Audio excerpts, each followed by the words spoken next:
जन्नत दोज़ख से या रब क्या करूं, आरज़ू है मैं तुझसे देखा करूं, आरज़ू है मैं तुझसे देखा करूं।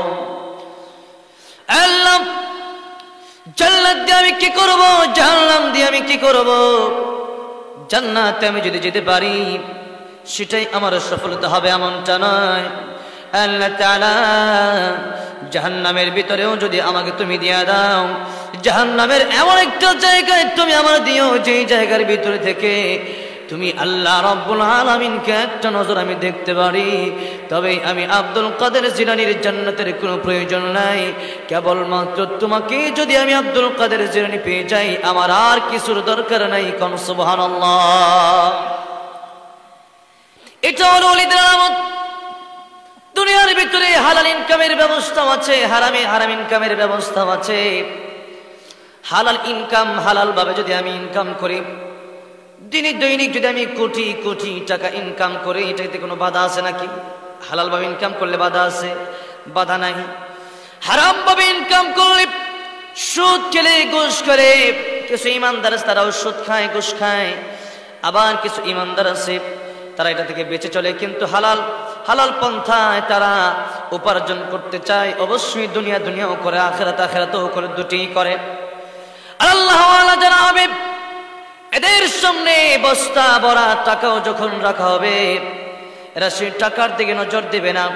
কারণ তাদের চিন্তা একটাই, দুনিয়াতে আমার যদি যতটুকু চলার জন্য আমার টাকা পয়সা দরকার, আমার চলার জন্য কেবলমাত্র দুটি ঘর হলেই হয়ে যায়, 3.5 হাত মাটির ঘর হলেই তো আমার জীবনের ব্যবস্থা, কবরের ব্যবস্থা হয়ে যায়।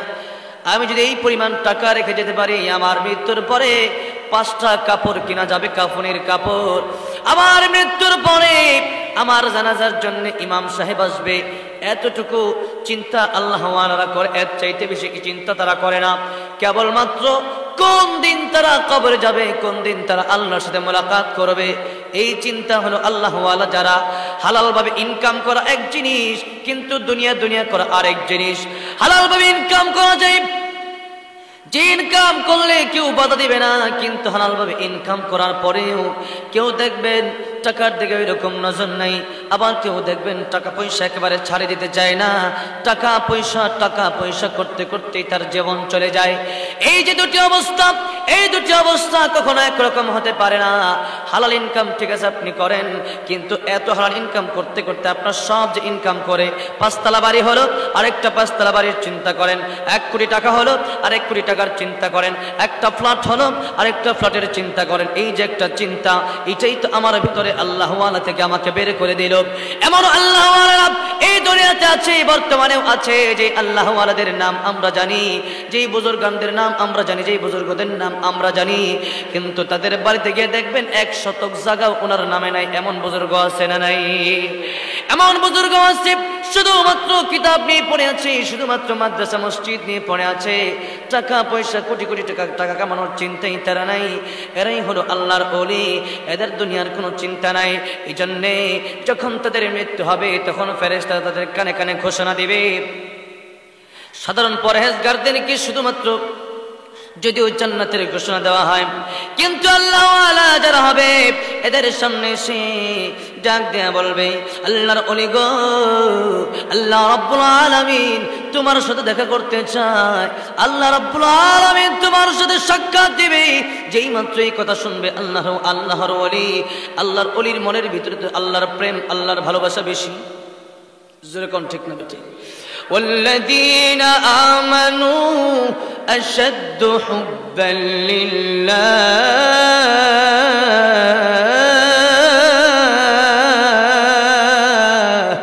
আল্লাহ বলেন ঈমানদার যারা হবে তাদের অন্তরে তো আমি আল্লাহর ভালোবাসা সবচেয়ে বেশি হবে, আল্লাহ রাসূলের ভালোবাসা সবচেয়ে বেশি হবে। যেই মাত্র আল্লাহ রাব্বুল আলামিনের সাক্ষাতের কথা তার কানে কানে বলা হবে, এমন সময় তার মৃত্যুর যন্ত্রণা যদিও হয়, কিন্তু আল্লাহ রাব্বুল আলামিনের সাথে দেখা করবে। এই যে একটা সুসংবাদ পেয়েছে, এই সুসংবাদের কারণে তার ভিতরে আর কোনো দুঃখ থাকবে না, মৃত্যুর যন্ত্রণা সে আর টের পাবে না। এই হলো আল্লাহ ওয়ালা ওয়ালাদের অবস্থা, তারা আল্লাহকে দেখার আশায় তারা মৃত্যুর যন্ত্রণা টের পাবে না। কোন সুবহানাল্লাহ। দুনিয়ার ভিতরে মানুষের ভিতরে আল্লাহ রাব্বুল আলামিন মানুষের কলবে, মানুষের অন্তরে যেই প্রেম ঢুকিয়ে দিয়েছেন, যেই ভালোবাসা ঢুকিয়ে দিয়েছেন, সেই প্রেমে পড়ে, সেই ভালোবাসায় পড়ে কত মানুষ জীবন দিয়ে দেয়। সেই মানুষের জন্য আত্মহত্যা করে, সেই ছেলে মেয়ের জন্য আত্মহত্যা করে। যদি এমনটা হয় একটা ছেলে মেয়ের সাথে প্রেম করে, তখন বাবা একবার অর্ডার দিয়ে দিল, আগামী যদি কোনোদিন দেখছি অমুক মেয়ের সাথে প্রেম করতে খবর আছে। এই যে একটা ভয় পেল, এই ভয় পাওয়ার পরে সে মেয়ের সাথে আর যায় না। কিন্তু কনকনে শীত, এই কনকনে শীতের সময় বাপেও ঘুমাইছে, মাও ঘুমাইছে, তো ঘুমাইছে, কখন উঠবে তার কোনো খবর নাই। যখন এই অবস্থা হলো তখন সে চিন্তা করলো আজকে রাত্রেই আমার প্রেমিকার সাথে দেখা করার সুযোগ। নদীর এক পারে ছেলের বাড়ি, নদীর আরেক পারে মেয়ের বাড়ি। যখন এই অবস্থা, এখন রাতের বেলা নৌকা নাই, মাঝি নাই, চলার মতো কিছু নাই, সে চিন্তা করলো আজকে সাতটায় আমি এপার থেকে ওপার যাব আমার প্রেমিকার সাথে দেখা করার জন্যে। এই যে কনকনে শীতের ভিতরে সে পানির ভিতরে নামবে, কষ্ট হবে না? কষ্ট হবে। কিন্তু কষ্ট হলেও সে এত কষ্টের ভিতরেও সে যে প্রেমিকার সাথে দেখা করার জন্য যাচ্ছে, কেন সে যে যাচ্ছে তার মুখে, তার অন্তরে হাসি আসছে না নাই? খুশি আছে না? অন্তরে মুখে চেহারার দিকে তাকায় দেখবেন খুশি। অনেক সময় মানুষ দেখবেন হাসে, কিন্তু হাসলেও তাকে দেখলে বোঝা যায় কি যেন পেরেশানি আছে। আবার অনেক সময় মানুষ দেখবেন যত পেরেশানির ভিতরেই থাকুক না কেন, যত কষ্টের ভিতরেই থাকুক না কেন, দেখবেন মুখটা হাসি খুশি থাকে, তার জবানটা, তার মুখটা দেখবেন হাসি খুশি থাকে। কেন? যে তার প্রেমিকার সাথে দেখা করতে যাবে। এই জন্য সেই নদীর ঠান্ডা পানির কুয়াশার কষ্টই তার হয় না। ঠিক তেমনি ভাবে যখন মৃত্যুর সময় হয়ে যাবে, আল্লাহওয়ালারা হাসতে হাসতে মরে। অনেক সময় আল্লাহওয়ালারা মরে যায়, তখন দেখবেন তাদের লাশের দিকে তাকায় দেখবেন চেহারা কেমন হাস্য উজ্জ্বল দেখা যায়। হাসতেছে, কেন হাসতেছে? আল্লাহ তার প্রেমিকের সাথে দেখা করতে যাবে, এই জন্য হাসে। সুবহানাল্লাহ। সেই অলির দ্বার প্রান্তে তো আমরা সবাই যেতে পারবো না। 2 নম্বর ইমানদারের কথা বললাম, যে ইমানদার যারা হবে পরহেজগার, তারা কেমন হবে? তারা হালালভাবে ইনকাম করবে, কিন্তু হারাম ঢুকতে চাইবে, তারা এই হারামকে ঢুকতে দিবে। তারা জানে ব্যাংক থেকে সুদ দিলে খুব সহজ হবে, কিন্তু এরপরও সুদ নিবে না। তারা জানে যে ঘুষে টাকা কামালে আমরা অনেক টাকা কামাতে পারবো, এরপরও টাকা কামাবে না।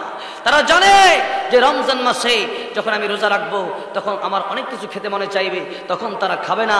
যখন ফজরের সময় মুয়াজ্জিন বলবে আসসালাতু খায়রুম মিনান নাওম, যখন বলবে ঘুম থেকে নামাজ বলো, তখন সে ঘুমকে পরহেজ করে দেবে। ঘুমকে বলবে ঠিক আছে, এখন আমার ঘুমের সময় নাই, এখন আমার নামাজের সময়।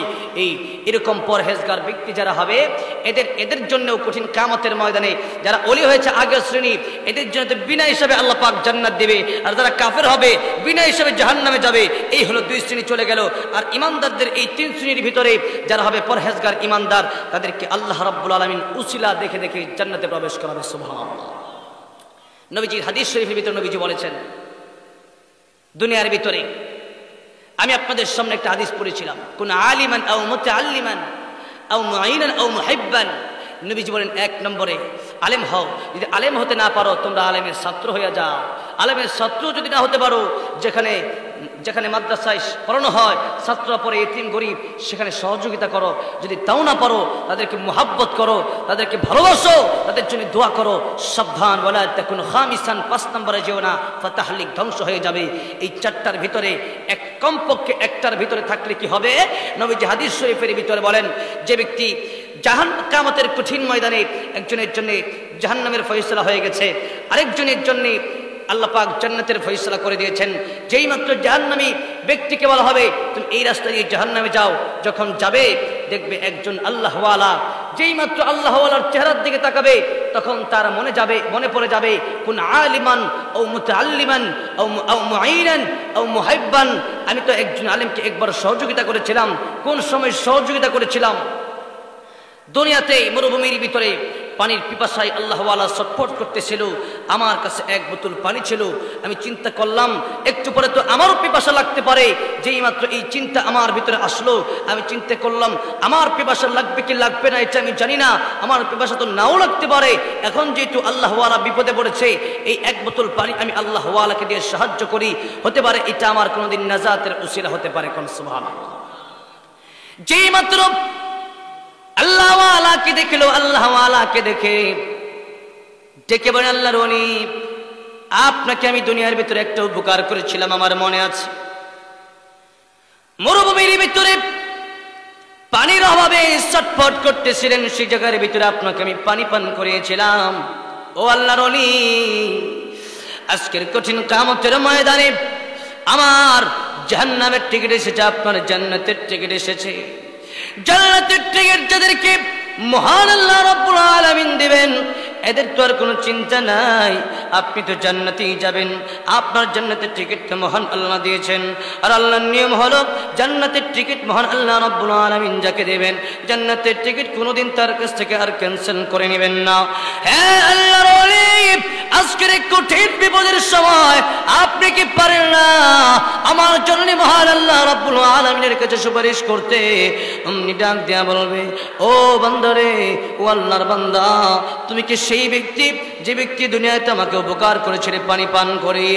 হুজুর, আমি সেই ব্যক্তি যেই ব্যক্তি আপনাকে পানি পান করেছিলাম, নিজে পানি পান না করে।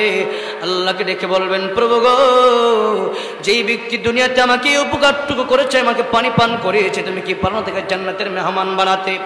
আল্লাহ ডাক দিয়া বলবেন, ও আমার বন্ধু, আমার ওলি, আজকের কঠিন বিপদের সময়, কিয়ামতের কঠিন ময়দানে তুমি তার জন্য সুপারিশ করবে, এই সুপারিশের অপেক্ষায় আমি আল্লাহ রাব্বুল আলামিন ছিলাম। আমি আল্লাহ তোমার সুপারিশের অপেক্ষা করতেছিলাম।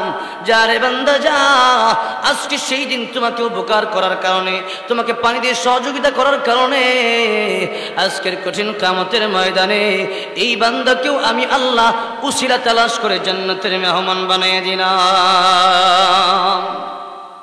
এই যে উসিলা তালাশ করে করে আল্লাহ রাব্বুল আলামিন জান্নাতে দেবে। এমনকি নবীজি বলেন যে আল্লাহর দয়া মায়া ছাড়া কেউ জান্নাতে যেতে পারবে না। আর সাহাবীরা জিজ্ঞেস করলো, ইয়া রাসূলুল্লাহ, ইয়া হাবিবাল্লাহ, ওই কি আপনিও যেতে পারবেন না? রাসূল সাল্লাল্লাহু আলাইহি সাল্লাম বললেন, আল্লাহ যদি আমার উপর দয়া মায়া না করে, আমি রাসূল জান্নাতে যেতে পারবো না। তবে আল্লাহ রাব্বুল আলামিন কিয়ামতের কঠিন ময়দানে আমি নবীর প্রতি দয়া মায়া করবে। সুবহানাল্লাহ। এই জন্য কিছু গোপন আমল করার দরকার আছে না? আছে। আল্লাহ রাব্বুল আলামিন বলেন, وعباد الرحمن الذين يمشون على الأرض هونا وإذا خاطبهم الجاهلون قالوا سلاما والذين يبيتون لربهم سجدا وقياما। আল্লাহ রাব্বুল আলামিন বলেন, রহমানের প্রিয় বান্দা, আমার প্রিয় বান্দা তো তারা যারা ভদ্র হবে, অহংকার করবে না, যারা দুনিয়ার জমিনে যারা যাদের সাথে ঝগড়া করলে এরা ঝগড়া করবে না, এরা সালাম দিবে। কি দিবে? সালাম। বুঝেন তো? ঝগড়া করলে সালাম দিয়ে দেবেন, ঝগড়া করলে আপনি ঝগড়া করতে যাবেন না। আল্লাহ রাব্বুল আলামিন বলেন, যখন রাতের গভীর হয়ে যায়, রাত যখন অন্ধকার হয়ে যায়, পৃথিবীর মানুষগুলো ঘুমায় যায়, তখন আমার কিছু প্রিয় বান্দা তারা রাতের বেলায় উঠে, তারা রাতের বেলায় দাঁড়ায় দাঁড়ায় নামাজ পড়ে, আমি আল্লাহর কাছে চোখের পানি ফেলে কান্দে, তারাই হলো আমার পেয়ারা বান্দা। কোন সুবহান। তো এরকম বান্দা এখন আছে না নাই? রাতের বেলায় কাঁদে, সবাই ঘুমায় পড়লে, তখন সবাই যখন ঘুমায় পড়ে, যে ব্যক্তিটা উঠে উঠে একা একা নামাজ পড়ে, সে ব্যক্তি কি কাউকে দেখানোর জন্য নামাজ পড়ে? নামাজ পড়তে হবে কার জন্যে? আল্লাহর জন্য। ফাসাল্লি লিরাব্বিকা ওয়ানহার। নামাজ পড়তে হবে কেবলমাত্র আল্লাহর জন্য। আল্লাহর নবী আপনি নামাজ পড়েন কেবলমাত্র আমি আল্লাহর জন্য। এখন তো আমাদের সমাজে দেখানো কিছু নামাজ হয়ে গেছে। যখন আমাদের প্রয়োজন হয় তখন আমরা মাঝে মধ্যে সপ্তাহে একদিন হোক, বছরে একদিন হোক, 12 মাসে 1 মাস হোক, আমরা মানুষকে দেখানোর উদ্দেশ্যে আমরা মাঝে মধ্যে নামাজ পড়ি। এই নামাজ পড়লে কি সওয়াব হবে না গুনাহ হবে? জরুর কি হবে? গুনাহ হবে। এই নামাজ পড়তে হবে আল্লাহর জন্য, ইবাদত করতে হবে আল্লাহর জন্য। এখন আসুন, যে ইমানদার এরকম পরহেজ করে চলবে, সেই ইমানদারকে আল্লাহ পাক হিসাবটা সহজ করে দিবেন। কারণ 1 সপ্তাহের হিসাব চাইলে আপনাকে কেউ 1 সপ্তাহের হিসাব দিতে পারবেন? কখন কি করেছেন, কয় ঘন্টা ঘুমিয়েছেন, কয় বেলা কি দিয়ে ভাত খেয়েছেন, সবাই কি এমনও তো আছে গতকাল থেকে নিয়ে এই পর্যন্ত কি হয়েছে, এটার হিসাবে অনেকে দিতে পারবে না। জোরে কোন ঠিক না? এই জন্য আসুন, কিয়ামতের কঠিন ময়দানে হিসাব দিয়ে জান্নাতে যাওয়া যাবে না। আল্লাহ রাব্বুল আলামিন যদি আমাদেরকে ধরেন, হিসাব দিয়ে আমরা জান্নাতে যেতে পারবো না। পরহেজগার ইমানদার যারা হবে, আল্লাহ রাব্বুল আলামিন তাদেরকে বলবেন কোন উসিলা খুঁজে পাও কিনা দেখো। সেই সময় একটা উসিলা আপনি তালাশ করতে পারবেন। আল্লাহ রাব্বুল আলামিন এমন একটা ইবাদত করেছি যে ইবাদতটা কেবলমাত্র তোমার জন্য করেছিলাম, আল্লাহ সদকায়ে জারিয়া করেছি, মাদ্রাসা মসজিদ দিয়েছি। তোমার নবী না বলেছিল কুন আলিমান আও মুতাআল্লিমান আও মুঈনান আও মুহিব্বান। তোমার নবী না বলেছিল হয়তো আলেম হও, নয়তো আলেমের ছাত্র হয়ে যাও, নয়তো আলেমকে সহযোগিতা করো। এই জন্য কমপক্ষে আলেমদেরকে সহযোগিতা করবেন, কমপক্ষে মাদ্রাসায় সহযোগিতা করবেন, মসজিদে সহযোগিতা করবেন। এই সহযোগিতা করার কারণে আপনি কবরে চলে যাবেন, মসজিদ থাকবে, মাদ্রাসা থাকবে। মসজিদের টাকা পয়সা আপনি যা দান করলেন, এই টাকা পয়সার সওয়াব আপনার এই মসজিদে মানুষ নামাজ পড়বে, মাদ্রাসায় ছাত্ররা কোরআন পড়বে, মানুষ হাদিসের শিক্ষা নেবে, যত সওয়াব হবে সমস্ত সওয়াবগুলো আপনার আমল কবরে আমল নামায় আপনার আমল নামায় আল্লাহ পৌঁছায় দিবে। এই জন্যে নিজে আলেম না হতে পারলেও কমপক্ষে তাদেরকে সহযোগিতা করার দরকার আছে না নাই? আছে। এবার আসুন 3 নম্বর যারা হবে, পরহেজ যারা করতে পারবে না, এরা একেবারেই যারা ইমান আনলো গুনাহ করলো। ইমান আনা খুব সহজ, কিন্তু ইমানকে ধরে রাখা বড় কঠিন জিনিস।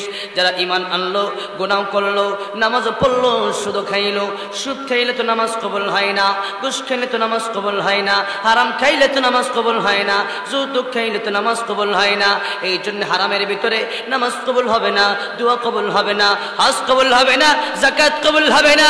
হারাম খেয়ে আপনি যে ইবাদত করবেন, কোন ইবাদত কবুল হবে না। এই জন্য ইবাদত যদি কবুল করাতে চান, হারাম ধরবেন না, ছাড়বেন, হারাম ছেড়ে দিতে হবে।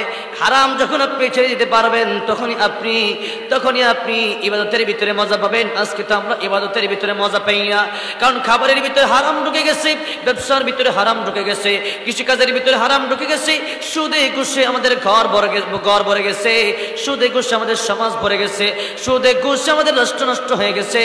এই জন্য সুদ ঘুষ যখন বন্ধ করা যাবে, হারাম যখন বন্ধ করা যাবে, তখনই আরাম পাওয়া যাবে। যখন ঠিক না বেঠি, হারাম আগে বন্ধ করতে হবে।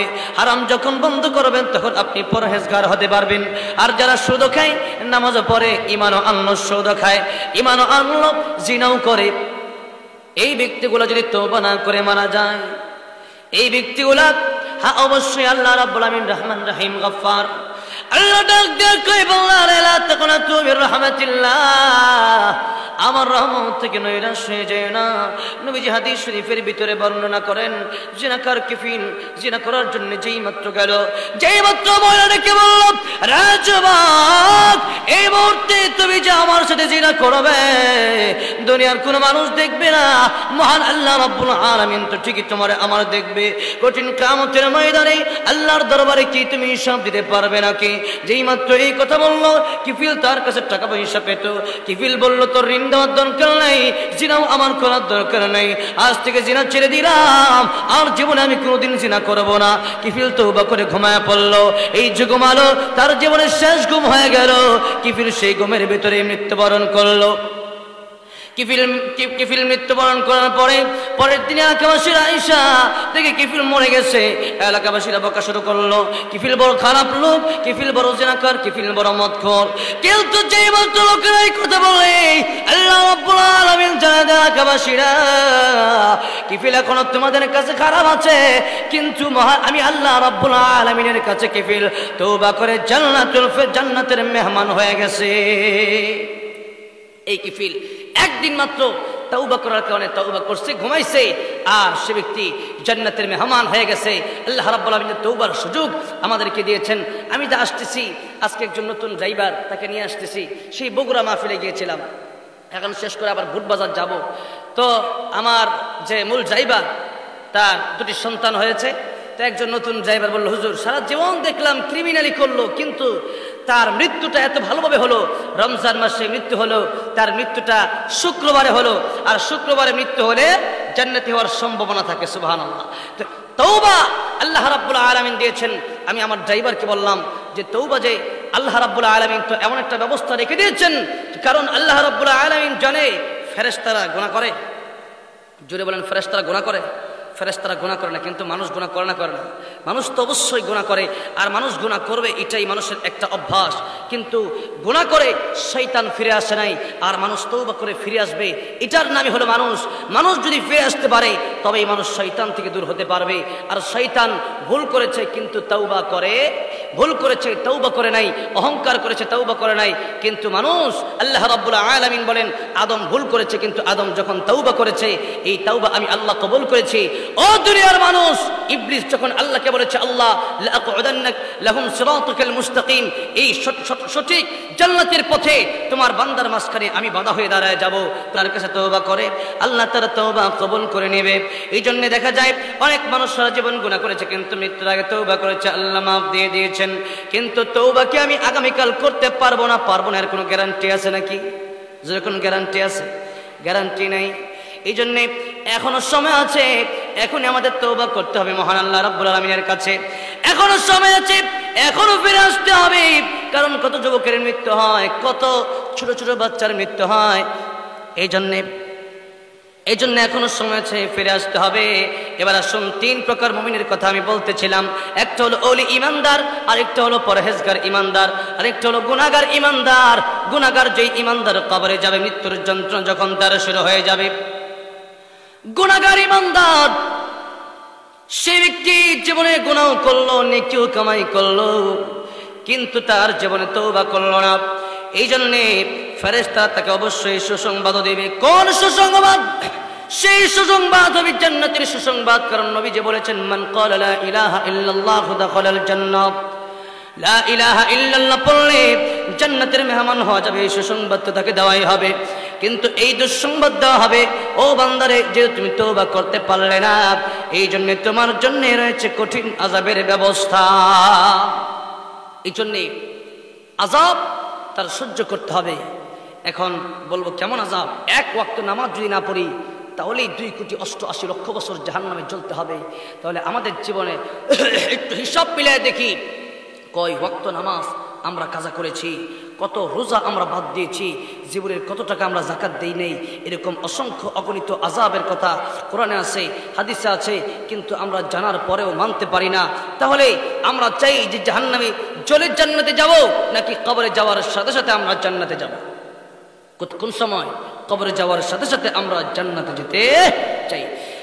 এই জন্য আল্লাহ রাব্বুল আলামিন বলেন, ইয়া আইয়ুহাল্লাযীনা আমানু কু আনফুসাকুম ওয়া আহলিকুম নারা। ও ঈমানদারেরা, আমার কিছু ঈমানদার আছে, যে ঈমানদার আল্লাহর আমার ওলি, আমার বন্ধু। আর কিছু ঈমানদার আছে যে ঈমানদার পরহেজগার ঈমানদার। আর এমন কিছু ঈমানদার আছে যে ঈমানদার গুনাহগার। আল্লাহ ডাক দেয়া কই, ও ঈমানদারেরা, তোমরা জাহান্নাম থেকে বাঁচো। আমি প্রথমে যেই কথা বলেছিলাম, ঈমানদারের একটা অর্থই হলো সে ব্যক্তি জান্নাতি। এরপরে আল্লাহ রাব্বুল আলামিন কেন বললেন জাহান্নাম থেকে বাঁচো? এর আরেকটা কারণ হলো যে ঈমানদারকে বললে ঈমানদার বুঝবে, কাফের বেঈমানদেরকে বললে তারা বুঝবে না। কারণ যারা কাফের, যারা বেঈমান, তারা তো আল্লাহকে বিশ্বাস করলো না, তারা জান্নাত জাহান্নাম বিশ্বাস করবে কিভাবে? যেরকম ঠিক না বে ঠিক? এই জন্য আগে আল্লাহকে বিশ্বাস করে ঈমান আনতে হবে। এই জন্য কোরআন শরীফের বিভিন্ন জায়গায় আল্লাহ রাব্বুল আলামিন ইত্তাকুল্লাহ শব্দ ব্যবহার করেছেন। ইয়া আইয়ুহাল্লাযীনা আমানুত্তাকুল্লাহ হাক্কা তুকাতিহি ওয়া লা তামুতুন্না ইল্লা ওয়া আনতুম মুসলিমুন। ও ঈমানদার মুসলমান না হয়ে কবরে আইসো না। আমি আল্লাহকে ভয় করো, ভয় করার মতো ভয় করো, মুসলমান না হয়ে কবরে আইসো না। তার মানে বোঝা গেল আমরা যদিও ঈমান এনেছি, পরিপূর্ণ মুসলমান আমরা হতে পারি নাই। সেরকম ঠিক না বে ঠিক? অর্ধেক কি হয়েছি? অর্ধেক। কিন্তু মুসলমান অর্ধেক হলে হবে না, পরিপূর্ণ মুসলমান হতে হবে, পরিপূর্ণ। আল্লাহ পাক এটা কোরআনে বলেন, ইয়া আইয়ুহাল্লাযীনা আমানু দুখুলু ফিস সিলমি কাফা ওয়া লা তাত্তাবিউ খুতুওয়াতিশ শাইতান ইন্নাহু লাকুম আদুউম মুবিন।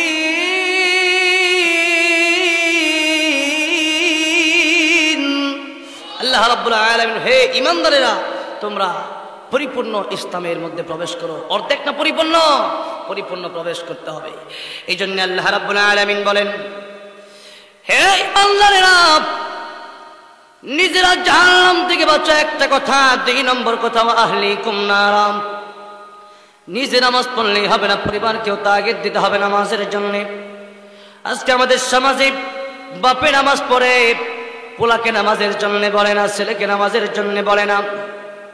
কিয়ামতের কঠিন ময়দানে এই সন্তানটা আল্লাহ রাব্বুল আলামিনের কাছে বিচার দায়ের করবে। আল্লাহ তাআলা, যে বাপ আমারে সব শিখাইলো কিন্তু নামাজ শেখায় নাই, যে বাপ আমারে ইঞ্জিনিয়ার বানাইলো, ডক্টর বানাইলো, কিন্তু ইসলাম শিখতে পারি নাই, আয় আল্লাহ আজকে আমি একা জাহান্নামে যেতে চাই না, আমার বাপের জাহান্নামে দাও, আমার মার জাহান্নামে দাও, আমার বাপের বুকের উপর পাড়া দিয়ে আমি জাহান্নামে যেতে চাই। জোরে বলি নাউজুবিল্লাহ।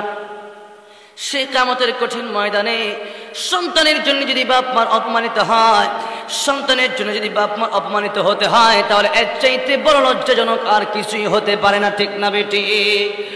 ও দুনিয়ার মুসলমান, ও ইমানদারেরা, আজকে নিজেরা জাহান্নাম থেকে বাঁচার জন্য যদিও চেষ্টা করি, সন্তানকে নামাজি বানাই না, অথচ আল্লাহ রাব্বুল আলামিন কয়, ও স্বামীরা, তোমাদের স্ত্রীকে তোমরা নামাজের জন্য বলো, ও মায়েরা, ও বাবারা, তোমরা একা নামাজ পড়লেই হবে না, সন্তানদেরকেও নামাজি বানাতে হবে। এলাকার যারা দায়িত্বশীল, এলাকার যারা চেয়ারম্যান, যারা মেম্বার আছেন, তাদেরকেও নিজে নামাজ পড়তে হবে, পরিবারকেও নামাজের জন্য বলতে হবে। আপনার পরিবার, পুরো ইউনিয়নটাই আপনার পরিবার, পুরো উপজেলাটাই আপনার পরিবার, পুরো জেলাটাই আপনার পরিবার, দেশের জন্য, প্রেসিডেন্টের জন্য পুরো দেশটাই তার জন্য পরিবার। এই জন্য পুরো দেশের মানুষকে তাকে নামাজের জন্য বলতে হবে, গুনাহ থেকে ফিরে আসার জন্য বলতে হবে, তবেই তো আপনি একজন ইমানদারের দায়িত্ব ভূমিকা আপনি পালন করলেন। আজকে তো আমাদের সমাজে ইমানদার হয়েছি, নিজে জাহান্নাম থেকে বাঁচবো তো দূরের কথা, পরিবারকে বাঁচাবো দূরের কথা, নিজেই তো জাহান্নাম থেকে বাঁচতে পারতেছি না। এই জন্য আল্লাহ রাব্বুল আলামিন বললেন, ও দুনিয়ার মানুষেরা, নিজে জাহান্নাম থেকে বাঁচো, পরিবারকে জাহান্নাম থেকে বাঁচাও। আর আল্লাহ রাব্বুল আলামিন ইয়াতির ভিতরে ডাইরেক্ট জাহান্নাম উল্লেখ করলেন না। আল্লাহ রাব্বুল আলামিন বললেন নারা, নারা অর্থ হচ্ছে আগুন। আর আল্লাহ রাব্বুল আলামিন কোরআন শরীফের অন্য জায়গায় বলেছেন কুল নারু জাহান্নাম আশাদ্দু হাররা। ডাইরেক্ট জাহান্নামের কথাটা সূরাতুত তাহরিমের 6 নম্বর আয়াতে কারিমাতে আল্লাহ রাব্বুল আলামিন ডাইরেক্ট উল্লেখ করলেন না। কেন করলেন না? মানুষ আগুন বললে যতটা বোঝে, জাহান্নাম বললে ততটা বোঝে না। কেন? আমরা কি জাহান্নাম দেখছি নাকি? দেখছি, কিন্তু বিশ্বাস আছে না নাই? বিশ্বাস আছে। হয়তো আমার কবরটা জান্নাতের বাগান হবে, আল কবরু রাউযাতুম মিন রিয়াজিল জান্নাহ আও হুফরাতুম মিন হুফারিন নার। নবী বলেন, কারোর জন্য কবর হবে জান্নাতের বাগান, কারোর জন্য কবর হবে জাহান্নামের গর্ত।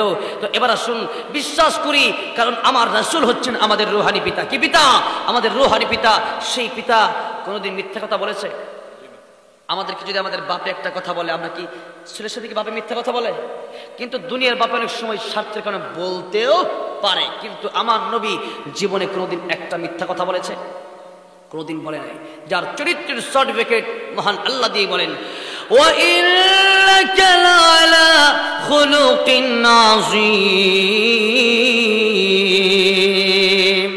ওগো নবীজি, আপনাকে আমি এমন চরিত্র দান করলাম, যেই চরিত্র এত সুন্দর, যেই চরিত্র দিয়ে আপনি কোনোদিন মিথ্যা কথা বলবেন না।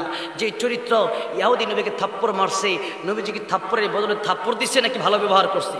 উল্টা ভালো ব্যবহার করছে। এই ছিল নবীর আদর্শ, এই ছিল নবীর আখলাক। আর আজকে আমাদের আখলাককে একজন একটা শর্ট দিলে এর কিভাবে আর 3-4টা দেওয়া যায়, সেরকম ঠিক না ঠিক?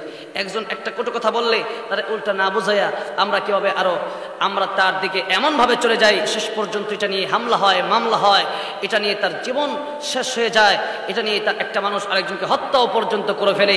এটা আমার নবীর আদর্শ ছিল না। ও মুসলমান, আজকে আমার নবীর আদর্শ আমরা হারিয়ে ফেলেছি। আসুন সেই নবী জান্নাত জাহান্নামকে, জান্নাত জাহান্নাম আল্লাহ নবীকে আল্লাহ দেখিয়েছেন না দেখেন নেই?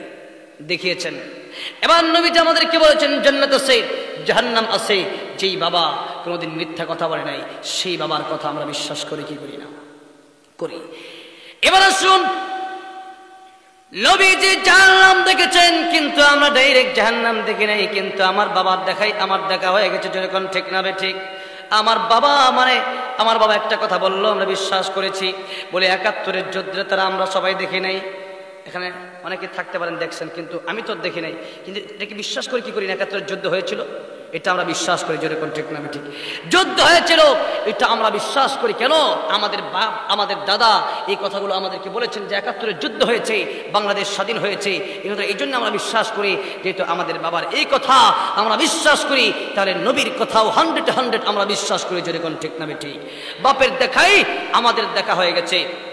এখন আসুন, এরপরেও আল্লাহ পাক জাহান্নাম শব্দ উল্লেখ করলেন না। আল্লাহ পাক বললেন, নারা, তোমরা আগুন থেকে বাঁচো। কিন্তু আমি আপনাদের সামনে এতক্ষণ জাহান্নাম জাহান্নাম বললাম কেন? এর একটা কারণ হলো আল্লাহ রাব্বুল আলামিন এরপরে এর ব্যাখ্যা আল্লাহ নিজেই করেছেন। কুদুহান নাস ওয়াল হিজারা, সেই জাহান্নামের আগুনের ইন্ধন হবে মানুষ এবং পাথর। আপনাদেরকে জিজ্ঞাসা করতে চাই, দুনিয়ার কোনো আগুনে কি মানুষকে জ্বালানো হয়? সাধারণত কোনো লাকড়ি হিসাবে কি মানুষকে ব্যবহার করা হয়?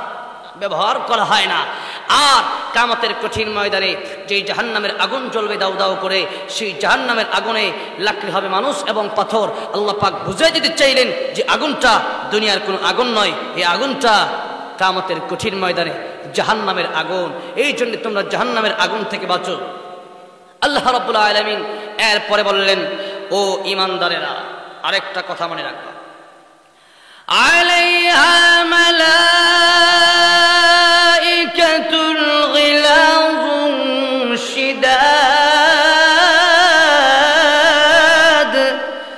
শিদাদুল লা ইয়াসুনাল্লাহা মা আমারাহুম ওয়া ইয়াফআলুনা মা ইউমারুন।